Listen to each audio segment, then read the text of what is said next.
On va parler maintenant de l'entraînement des réseaux de neurones profonds. Donc, parce que ce sont des réseaux de neurones, comme dans le cas où on a une seule couche, on va utiliser la rétropropagation. C'est un algorithme qui est efficace puis qu'on peut exécuter rapidement sur un ordinateur, entre autres sur des cartes graphiques, le même genre de carte graphique qu'on utilise pour rendre les animations dans des jeux vidéo. Maintenant, il va quand même y avoir des défis.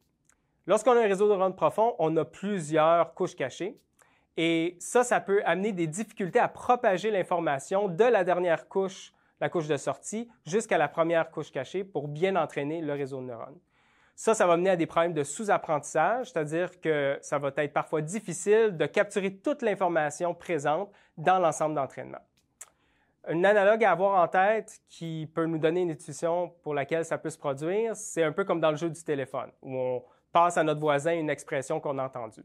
Si la chaîne est vraiment longue, l'expression qui est entendue à la fin versus au début risque d'être différente et va être de plus en plus différente plus la chaîne est longue.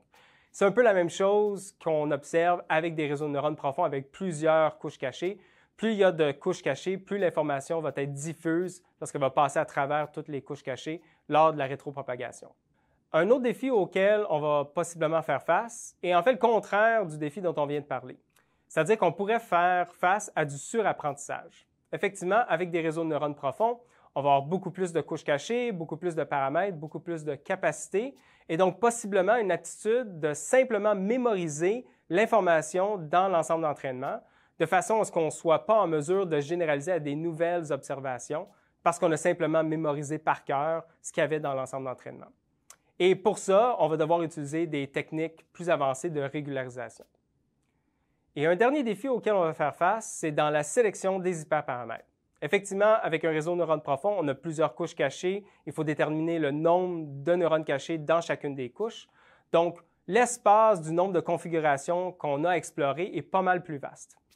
Et donc ça, ce que ça veut dire, c'est que ça va nécessiter potentiellement une expertise précise pour le type de problème auquel on fait face, pour avoir une idée de quels sont les bons choix à faire en termes d'architecture du réseau de neurones profonds.